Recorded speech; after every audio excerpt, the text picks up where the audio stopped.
Buenos días, chicos. Vamos a hablar de cuando los primeros hombres poblaron la tierra y se dedicaron a pintar sus hazañas, en lo que llamamos las pinturas rupestres. No sé si sabéis que durante muchos siglos el hombre se ha dedicado a poblar la tierra. Mis queridos alumnos, tal como les contaba, es universalmente conocido las diferencias que existen, las distintas características entre los diferentes sexos, o el hombre y la mujer. Está claro que ambos responden de diferente manera ante distintas situaciones, y claro que las habilidades que tenemos los hombres de ninguna manera pueden ser comparables a aquellas formas que tienen las mujeres de resolver ciertas tareas.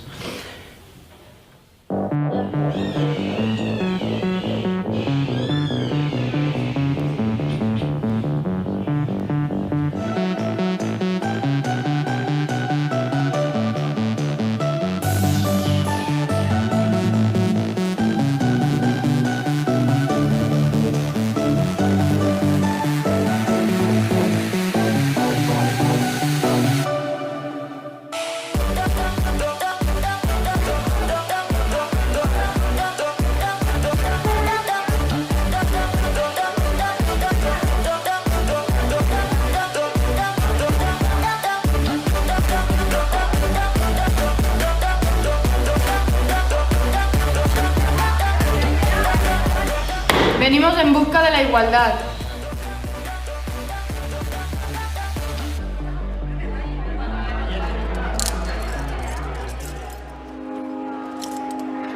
I found a love, darling, just dive right in, follow my lead. Well, I found a girl